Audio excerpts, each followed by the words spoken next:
el cerebelo? El cerebelo está situado en la base del cráneo, en la denominada fosa cerebelosa del hueso occipital, detrás de la protuberancia y el bulbo, y debajo de la tienda del cerebelo o tentorio, que lo separa de los hemisferios cerebrales. El cerebelo es considerado parte del sistema motor, siendo su función más importante la regulación de la actividad motora.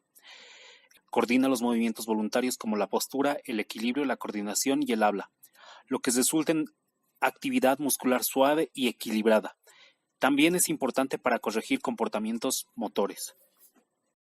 Morfológicamente, el cerebelo de una persona adulta pesa aproximadamente 150 gramos y mide 10 centímetros de ancho, 5 centímetros de alto y 6 centímetros en sentido anterior-posterior. El cerebelo forma parte del sistema nervioso central. Está constituido por una gran cantidad de neuronas, cerca de 100.000 millones en el ser humano. El cerebelo consta de una región central llamada vermis, dos hemisferios cerebelosos, una a cada lado del vermis, y dos pequeños flóculos colocados en forma bilateral. Dos profundas fisuras dividen al cerebelo en tres regiones. Lóbulo anterior. Dentro de este lóbulo está la língula, que es la porción más anterior del vermis y se une al velo medular superior. Lóbulo central. Se sitúa por encima de la língula. Culmen. Es la porción más craneal del todo, el vermis. La fisura que lo separa del lobulillo central se denomina postcentral. Declive. Baja desde el culmen hacia atrás y se asocia lateralmente al lobulillo folium o hoja de vermis. Es una estrecha lámina de unión entre los lobulillos semilunares superiores izquierdo y derecho. Túber o tornillo del vermis se asocia lateralmente a los semilunares inferiores y a los lobulillos glaciales. Se sitúa por debajo de la fisura horizontal que lo separa del folium. Ahora veremos el lobulillo posterior inferior. Pirámide del vermis. Se encuentra delante del túber y se asocia con los lobulillos digástricos. La fisura que la separa del túber se llama prepiramidal y la fisura que la separa de la úvula se llama postpiramidal. Úvula del vermis. Se encuentra entre las dos amígdalas cerebelosas, justo por encima de la pirámide. Ahora veremos al lobulillo flóculo nodular. Se encuentra por delante de la fisura posterolateral y, como su nombre lo indica, está formado por nódulo. Filogenético. Desde el punto de vista filogenético puede dividirse en tres porciones: arquicerebelo, paleocerebelo y neocerebelo. El arquicerebelo es la porción filogenéticamente más antigua y se corresponde con el lóbulo flóculo nodular. Surge durante el desarrollo filogenético al mismo tiempo que el aparato vestibular del oído interno. Tiene una función de equilibrio. El paleocerebelo es más moderno que el arquicerebelo y está integrado por la pirámide, la úvula, el lobulillo central con las alas, el culmen y el lobulillo cuadrangular. La mayoría de las aferencias que recibe provienen de la médula espinal. Tiene una función de control postural. El neocerebelo es la parte más moderna y está formada por la totalidad del lóbulo posterior, a excepción de la pirámide y la úvula. Tiene una función de coordinación motora. Descripción externa. El cerebelo está conformado por dos hemisferios separados por un vermis, en la cual se diferencian tres caras. Cara superior. La cara superior tiene forma de un tejado con dos vertientes laterales y está en contacto con la tienda del cerebelo. En la parte central presenta una elevación alargada en sentido antero-posterior que recibe el nombre de vermis superior. A ambos lados del vermis superior se extienden dos superficies inclinadas y casi planas que constituyen las caras superiores de los hemisferios cerebelosos. La cara superior está separada por la cara inferior por el borde circunferencial del cerebelo. Cara inferior. La cara inferior está directamente apoyada sobre la dura madre, que recubre las fosas cerebelosas.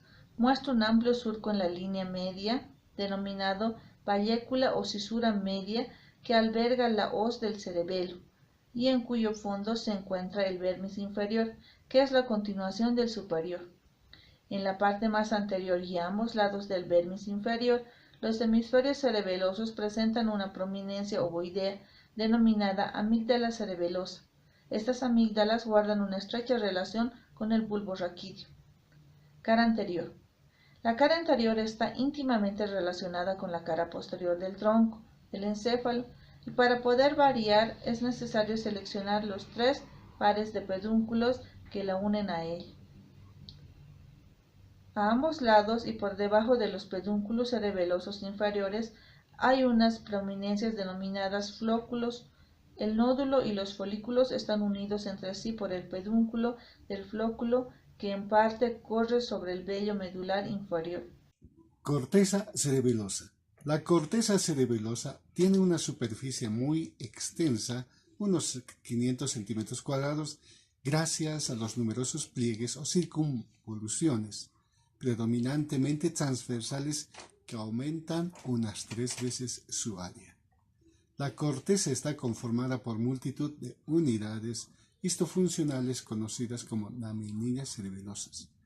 En un corte sagital de una circunvolución del cerebelo visto al microscopio, se puede observar que está integrada por multitud de microcircunvoluciones.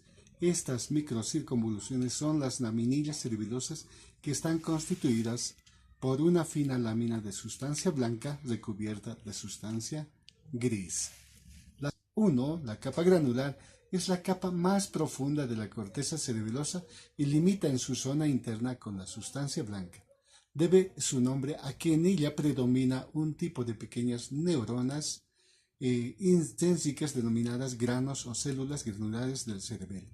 Debido a las características tintoriales de los núcleos de estas células, la capa granular presenta un aspecto linfocitoide, aunque de cuando en cuando se pueden apreciar unos pequeños espacios celulares eosinófilos denominados islotes protoplásmicos. Tiene una anchura variable de 500 micrómetros en la convexidad a 100 micrómetros en el surco, siendo la capa de mayor espesor de la corteza cerebelosa. 2. La capa de las células de Purkinje está constituida por 2 somas de las células de Purkinje que se disponen en una formando una lámina molecular. A pocos aumentos presenta una mayor densidad celular en la convexidad de la laminilla que en los surcos. 3. La capa molecular recibe su nombre porque contiene principalmente prolongaciones celulares y pocos somas neuronales. Su espesor aproximado es de 300 a 400 micrómetros y su superficie se halla cubierta por la pía madre. Tipos neuronales. Las neuronas de la corteza cerebelosa se clasifican en neuronas principales o de proyección y las neuronas intrínsecas o interneuronales. Las intrínsecas son las que se extienden sus axones exclusivamente por la corteza. Las neuronas principales son las células de Purkinje, cuya disposición, forma y tamaño son homogéneos en toda la corteza cerebelosa. Se han calculado que en el cerebro humano existen unos 30 millones de estas neuronas, y su soma tiene un diámetro de entre 40 y 80 micras, pues de la parte superior del cuerpo neuronal parte un grueso tronco dendrítico que se ramifica profusamente en las ramas del primer, segundo y tercer orden. De forma constituyen un denso árbol dendrítico. Este árbol dendrítico se extiende por todo el espesor de la capa molecular, con la particularidad de que se arboliza prácticamente en un solo plano perpendicular al eje transversal de las laminillas. Las dendritas se hallan cubiertas de espinas, de modo que se ha calculado que cada célula de Purkinje puede tener de 30.000 a 60.000 espinas. De la parte inferior del soma se va originando un axón que cerca da su origen y se mineraliza atraviesa la capa de las células granulares y tras emitir colaterales ingresa a la sustancia blanca. Desde aquí los axones de las células de Purkinje se dirigen hacia los núcleos cerebelosos y vestibulares, donde éstas terminan. Ultraestructuralmente, las células de Purkinje se caracterizan por su soma que nos muestra abundante retículo endoplasmático rugoso y un aparato de Golgi muy desarrollado. Las células intrínsecas se distinguen por las capas granular y molecular. Nos muestran tres tipos de células: las células granulares, las grandes células estrelladas, las células de Golgi, las de Lugaro y las células monodendríticas o monopolares de Penacho. En la capa molecular se hallan las células estrelladas pequeñas, llamadas también células estrelladas y células en cesta. Las células granulares. Su soma mide de 5 a 8 micras de diámetro. Del cuerpo parten 4 a 6 dendritas de unas 30 micras de longitud. El axón parte del cuerpo o de una de las dendritas. Estas se ramifican en T, dando origen a dos fibras paralelas que llegan a medir de 2 a 3 milímetros. Mediante estas fibras, las células granulares hacen sinapsis con las espinas dendríticas de las células de Purkinje, y a su vez cada una de estas recibe impulsos de unas 200.000 a 300.000 fibras paralelas. Las células de Golgi. Su soma tiene forma estrellada. Sus dendritas son 4 o 5 que parten en dirección horizontal. El campo dendrítico de las células de Golgi se dispone en 3 dimensiones, que abarca un área de 20 células de Purkinje. El axón con forma de plexo ramificado parte de una de las células o las dendritas. El plexo axónico acaba en numerosos grupos de terminaciones que hacen sinapsis con las dendritas de las células granulares. Las células del húngaro. Se caracteriza por tener un gran soma fusiforme. Tiene largas dendritas opositopolares rectilíneas que se extienden en un plano transversal y cubre un campo de 1 o 2 hileras completas de células de Purkinje.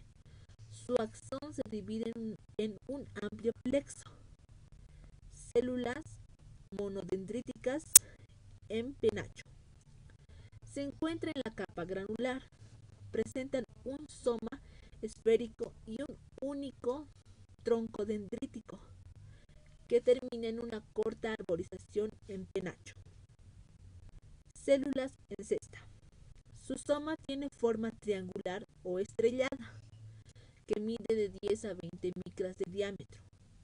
Las dendritas son rectilíneas. El axón puede alcanzar 1 milímetro de longitud. Estos terminales axónicos forman una especie de cesta. Las aferencias de las células en cesta provienen de las fibras trepadoras y paralelas, así como de la célula estrellada. Célula estrellada. Su soma es estrellado o poligonal. Su axón mide de 5 a 6 micras de longitud. Sus dendritas se originan de 5 a 6 troncos principales y se ramifican en el plano transversal, formando un plexo varicoso que se extiende por la capa molecular, recibiendo sinapsis de las fibras paralelas y trepadoras. Continuando con el tema del cerebelo, yo les voy a hablar sobre las fibras intrínsecas. Las fibras intrínsecas son axones milínicas. Estas son sustancias que cubren y envuelven a los axones, que llevan informaciones y órdenes motoras hacia las glándulas y hacia los músculos. Las más importantes son dos: las fibras musgosas y las fibras trepadoras. Las fibras musgosas proceden de numerosas áreas del sistema nervioso, como la médula espinal, núcleos vestibulares y la glándula. A través de estas fibras, el cerebelo recibe información de todo el sistema nervioso y la corteza cerebral. Las fibras trepadoras son aquellas que entran al cerebelo por los pendículos formando una sinapsis con 10 células. También es la encargada de llevar información de varias fuentes como la médula espinal, sistema vestibular, núcleos rojos, la corteza cerebral y la motora. La glía son células más pequeñas y las más numerosas que las neuronas. Su principal función es de proteger y de cuidar a las neuronas. También es encargada de proporcionar nutrientes y oxígenos para su funcionamiento. Los núcleos profundos es una sustancia blanca gris que está compuesto por 4 núcleos: el núcleo globoso, el núcleo emboliforme, el núcleo fastigial y el núcleos dentadas, que están integradas por las vías sensitivas y por las vías motoras. Sabemos que el cerebelo se encuentra en la parte posterior inferior del cerebro, que sería esta parte, ¿verdad? Realizando un corte sagital al cerebelo, que sería de esta manera, nos va a quedar un gráfico aproximadamente de esta forma. Algo así. La sustancia blanca de la que les quiero hablar se encuentra en esta parte. Tiene y adopta la forma de un árbol, llamado arborescente, árbol de la vida, o también llamado árbol vitae. Tiene 3 nombres, ¿no? Dentro de esta sustancia blanca en forma de árbol, contiene una masa voluminosa. Acá sería, ¿verdad? Aquí contiene una masa voluminosa llamado cuerpo o centro medular. De este cuerpo o centro medular que está dentro de esta sustancia blanca, que la vemos acá en este gráfico ya reflejado, acá está el cuerpo o centro medular. Y acá está, todo esto está rodeado de sustancia blanca. De acá salen prolongaciones, como ven acá. Prolongaciones que llegan hasta las circunvoluciones, que sería en esta parte. A esto se le llama láminas blancas. Sabemos que la sustancia blanca está constituido por axones. Acá está constituido por axones. Está constituido la sustancia blanca por astrocitos, también por oligodendrocitos. Los oligodendrocitos tienen la función de mielinizar a los axones. ¿Para qué? Para que la información que viene del cerebro pasa a los axones sea más rápido, pero no de manera directa. La información que manda el cerebro a los axones pasa de manera arqueada, de vaina en vaina, de vaina en vaina. A este proceso se le llama transmisión saltatoria. Los axones mielinizados de sustancia blanca ya están compuestos por fibras aferentes, fibras eferentes y fibras intrínsecas. Todas estas fibras están conectadas a diferentes áreas corticales entre sí.